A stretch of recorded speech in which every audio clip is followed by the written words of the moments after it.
ఆ ఏళ్ళ నేను చెప్పిన ఇంద్రవెల్లి పర్యటన ఉందన్నప్పుడు కాంగ్రెస్ పార్టీ వాళ్ళే 1981లో ఈ ఆదివాసీ బిడ్డలను పొట్టన పెట్టుకున్నారు. ఏ ముఖం పెట్టుకొని కాంగ్రెస్ నాయకులు ఇంద్రవెల్లి దర్శించుకుంటారని కొంతమంది సన్నాసులు ప్రశ్నించారు. ఆనాడు నేను ఇదే గడ్డ మీద నుంచి క్షమాపణ చెప్పిన. ఉమ్మడి రాష్ట్రంలో సమైక్య పాలనలో సీమాంధ్ర పాలకులు తెలంగాణ బిడ్డలను, ఆదివాసీ బిడ్డలను, అడవి బిడ్డలను తుపాకీ తూటాలతో నేలకు వరుగుతుంటే, వాళ్ళ రక్తం చిందుతుంటే నిస్సహాయులమై సమైక్య పాలనలో చేతులు కట్టుకొని కూర్చున్నారు కొందరు. అది జరిగింది తప్పు. తప్పు జరిగినందుకు మన్నించండి.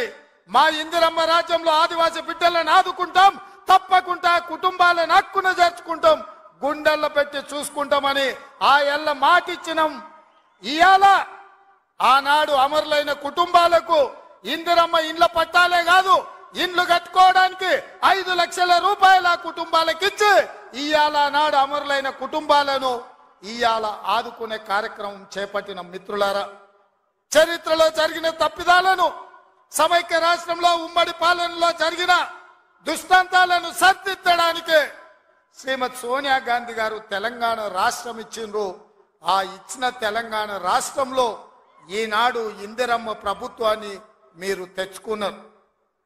నేను అడుగుతున్నా ఈరోజు ఈ వేదిక మీద నుంచి కల్వకుంట్ల చంద్రశేఖరరావును సూటిగా, 10 సంవత్సరాలు తెలంగాణ రాష్ట్రంలో నీ ప్రభుత్వం ఉన్నది కదా, ఏనాడైనా ఈ ఆదిలాబాద్ గురించి, అడవి బిడ్డల గురించి, ఈ ఆదివాసీల గురించి, ఆనాడు ఇంద్రవల్లిలో నేల కొరిగిన ఈ అడవి బిడ్డల గురించి ఒక్కరోజైనా ఆలోచన చేసినవా? ఈ కుటుంబాలను ఆదుకోవాలి, ఈ కుటుంబాల ఆత్మ గౌరవం నిలబెట్టాలి అని ఏ రోజైనా నీ మంత్రివర్గంలో చర్చించినవా అని నేను అడుగుతున్నా. ఇవాళ నువ్వు, నీ కుటుంబము, నీ కొడుకు, నీ బిడ్డ, నీ అల్లుడు, నీ సుట్టపల్ల కోసమే తెలంగాణ రాష్ట్రం వచ్చిందా? లేకపోతే ఈ ఆదివాసి బిడ్డల కోసం, ఈ బలైన వర్గాల కోసం తెలంగాణ రాష్ట్రం సోనియమ్మ ఇచ్చిందా అని చెప్పి నేను సూటిగా ప్రశ్నిస్తున్నా. ఇవాళ ఈ వేదిక మీద నుంచి సూటిగా టిఆర్ఎస్ నాయకులకు నేను చెప్పదలుచుకున్నా,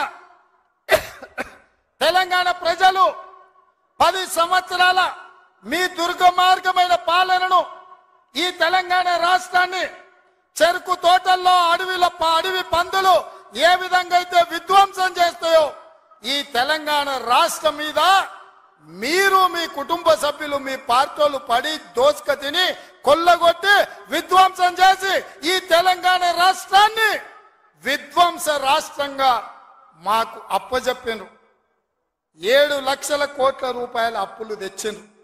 మరి 7 లక్షల కోట్ల రూపాయల అప్పులు తెచ్చిన మీరు ఆనాడు మేము కట్టిన కడెం ప్రాజెక్టు కూలిపోతుంటే మరమ్మతులు చేసిండ్రా? ఈ ప్రాంతంలో సదర్మాటు ప్రాజెక్టు కట్టాలి అని అంటే సదర్మాటుకి ఏమన్నా నిధులు ఇచ్చిండ్రా? ఈ ప్రాంతంలో అడవి బిడ్డలుండే గూడాలకు రోడ్లైనా వేసిండ్రా?